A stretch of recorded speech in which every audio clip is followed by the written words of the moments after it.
Hello friends, welcome to இது உங்கள் சமையல்.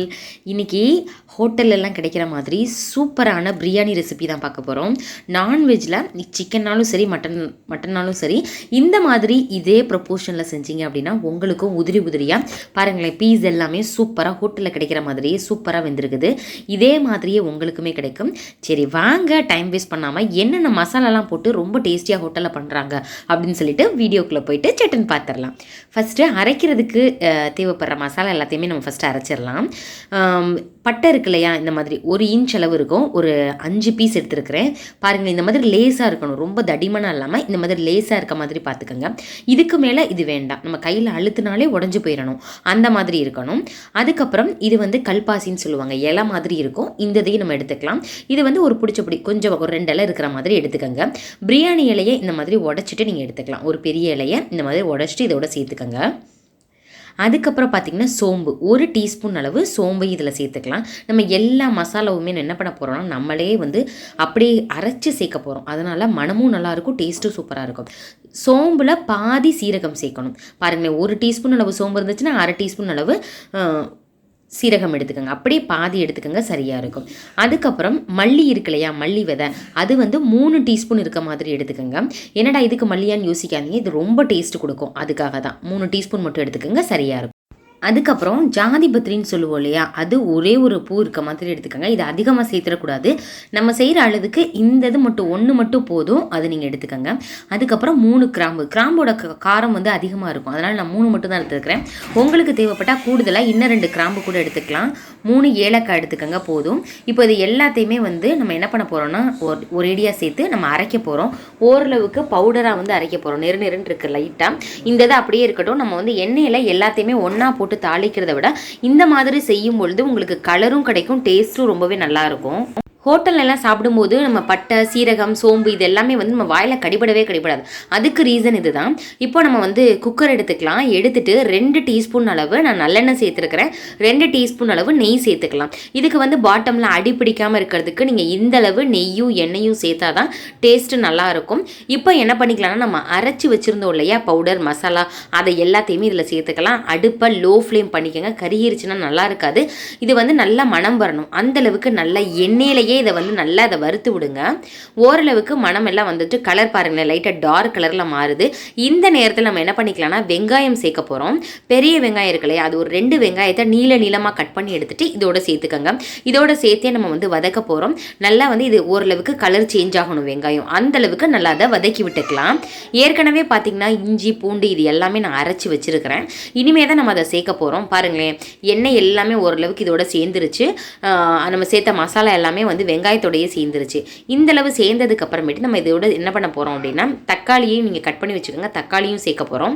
பாருங்களேன், கலர் நல்லா சேஞ்ச் ஆகிருச்சு. இந்த மாதிரி இருக்கணும். ஒவ்வொரு ப்ராசஸையுமே பொறுமையாக இந்த மாதிரி நீங்கள் செஞ்சீங்க அப்படின்னா பிரியாணியோட அவுட்புட் சூப்பராக இருக்கும். இப்போது இஞ்சி பூண்டு பேஸ்ட்டை நம்ம இது கூடயே சேர்த்துக்கலாம்.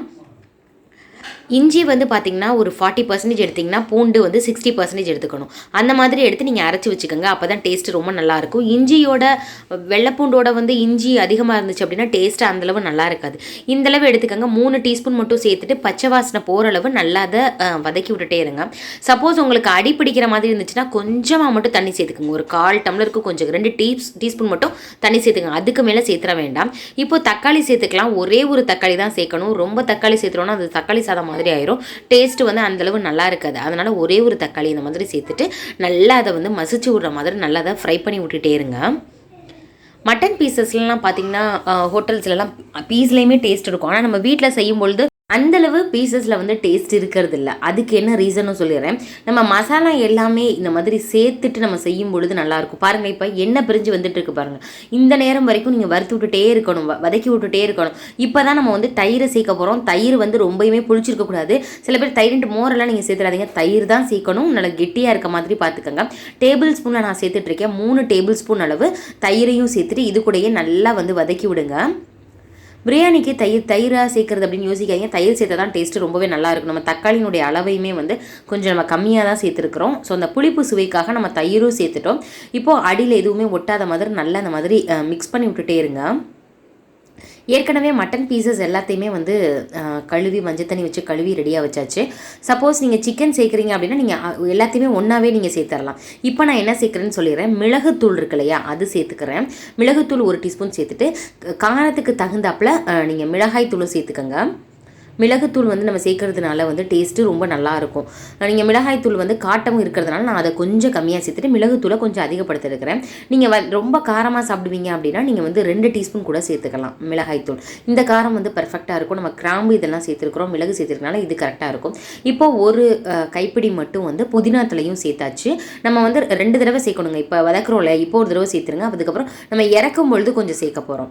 பாருங்கள், நல்லா பேஸ்ட்டு மாதிரி ரெடியானால் தான் உங்களுக்கு பிரியாணி வந்து டேஸ்ட்டு நல்லா இருக்கும். எல்லாமே ஒன்னோட ஒன்று ஒட்டாமல் எப்படி இருக்குது பாருங்களேன், எல்லாமே மிக்ஸ் ஆகி இருக்குது பாருங்கள். இந்த மாதிரி இருந்தால் தான் டேஸ்ட்டு ரொம்பவே நல்லாயிருக்கும். இப்போ வந்து மட்டன் ஏற்கனவே ஒரு 4-5 விசில் வச்சு எடுத்து வச்சாச்சு. மட்டன் வேக வைக்கும் பொழுது நீங்கள் 1 டீஸ்பூன் இஞ்சி பூண்டு பேஸ்ட்டு, அதுக்கப்புறம் 3/4 டீஸ்பூன் வந்து காரத்துக்கு தகுந்தாப்பில் வந்து மிளகாய்த்தூள், அப்புறம் வந்து உப்பு, இதெல்லாம் சேர்த்து வேக வச்சு எடுத்தால் தான் உங்களுக்கு பீஸுக்குள்ளே எல்லாத்துலேயுமே வந்து நல்லா உள்ள அந்த டேஸ்ட் இறங்கும். அந்த மாதிரி பார்த்துக்கோங்க. இப்போ வேக வச்ச தண்ணியையுமே நம்ம வேஸ்ட் பண்ணிடாமல் அது தனியாக இருக்கட்டும். நம்ம வந்து லாஸ்ட் இதில் சேர்த்துக்கரலாம். இப்போது வேக வச்ச மட்டனை தான் இதில் சேர்த்துருக்குறோம். சப்போஸ் நீங்கள் சிக்கன் சேர்க்குறீங்க அப்படின்னா நீங்கள் என்ன பண்ணிக்கணும், வேக வைக்காமல் நீங்கள் சேர்த்துக்கங்க, கரெக்டாக இருக்கும். இப்போது நல்லா வதங்கிருச்சு, மசாலாவோட எல்லாமே நல்லா மிக்ஸ் ஆகிருச்சு. மட்டன் வேக வச்ச தண்ணியை வந்து நான் இது கூடயே சேர்த்துக்கிற போகிறேன். நீங்கள் எந்த அரிசியில் வேணாலும் செய்யலாம். பாஸ்மதி அரிசிலையும் செய்யலாம், சீரக சம்பா அரிசிலையுமே செய்யலாம். இதுக்கு கணக்கு பார்த்தீங்கன்னா 1.5 கப் அளவு. 1 கப் அரிசி எடுத்திங்கன்னா 1.5 கப் அளவு தண்ணி சேர்க்கணும், அதுதான் அளவு. நீங்கள் வந்து ஏற்கனவே அரிசியை 20 நிமிஷமாவது ஊற வச்சுருக்கணுங்க. நான் வந்து அரிசியை 20 நிமிஷம் ஊற வச்சாச்சு. வேக வச்ச தண்ணியையும் வேஸ்ட் பண்ணாமல் இதில் சேர்த்தாச்சு. ஆக மொத்தம் 3 கப்பு சேர்த்துருக்கிறேன். 2 கப் அளவு அரிசிங்க. இப்போது இதுக்கு தேவையான அளவு உப்பு சேர்த்தாச்சு. இப்போ நல்லா கொதி வந்துட்டுருக்கு. இந்த நேரத்தில் நம்ம ஊற வச்ச அரிசியை இதில் நம்ம சேர்த்துக்கரலாம்.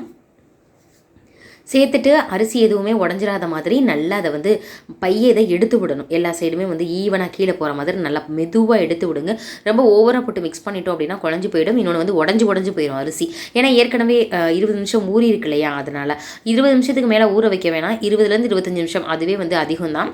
இந்தளவு ஊற வச்சிங்கன்னா சரியாக இருக்கும். இதை நார்மல் அரிசியிலையுமே செய்யலாம். நார்மல் அரிசியில் நீங்கள் செய்கிறீங்க அப்படின்னா 2.5 கப் அளவு தண்ணி சேருங்க, சரியாக இருக்கும். கொத்தமல்லி தலையும் தூவிட்டு லாஸ்ட்டு ஒரே 1 டீஸ்பூன் நெய்யும் சேர்த்துருங்க. உப்பு காரம் எல்லாமே கரெக்டாக இருக்குது அப்படின்னு சொல்லிட்டு செக் பண்ணிக்கோங்க. கம்மியாக இருந்தது அப்படின்னா நீங்கள் கொஞ்சமே சேர்த்துக்கலாம்.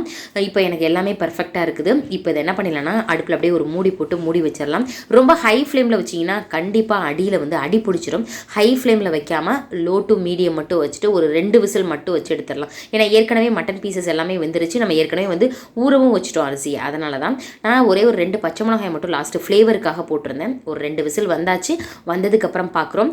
பாருங்களேன், சூப்பராக ரெடி ஆயிடுச்சு. மனம் ரொம்பவே நல்லா இருக்குது. நம்ம சேர்த்துருந்தா மேலே எல்லாமே வந்து அந்த தழை எல்லாமே மேலே வந்துருக்குது. அதோட பச்சை மிளகாய் மட்டும் நான் எடுத்து தனியாக வச்சிடறேன். இதில் சாப்பிடும்போது பட்டையோ கிராம்போ எதுவுமே வாயில் கடிபடாது. ரொம்ப டேஸ்டியான இந்த பிரியாணியை நீங்களும் கண்டிப்பாக ட்ரை பண்ணி பாருங்கள். இதுக்கு வந்து சைட் டிஷ்னு எதுவுமே தேவை இருக்காது. அந்தளவுக்கு ரொம்ப டேஸ்டியாக இருக்கும். பீசஸ் எல்லாமே நல்லாவே வெந்திருக்குது. நீங்கள் கையில் எடுத்து அழுத்தி பார்த்தாலே அப்படியே மையாட்டம் இதாயிரும். அந்தளவுக்கு ரொம்ப டேஸ்டியாக இருக்கும். பார்க்குறதுக்கு நம்ம சூடாக இருக்கிறதுனால ஒன்று ஒட்டிகிட்டு இருக்க மாதிரி இருக்கும். மாறினதுக்கப்புறம் பார்த்திங்கன்னா அப்படியே உதிரி உதிரியாக வந்துடும். ரொம்ப டேஸ்டியான இந்த பிரியாணியை செஞ்சு பார்த்துட்டு எப்படி இருந்துச்சு அப்படின்னு சொல்லிட்டு கமெண்ட் பண்ணுங்கள். இதே மாதிரி ஏகப்பட்ட ரெசிபிஸ் நம்ம சேனலில் போட்டிருக்கோம். தேவைப்பட்ட டிஸ்கிரிப்ஷன் பாக்ஸில் லிங்க் தரேன், போய் பாருங்கள். ஓகே ஃப்ரெண்ட்ஸ், இது ஒரு இன்ட்ரெஸ்டிங்கான வீடியோவில் பார்க்கலாம். தேங்க்யூ.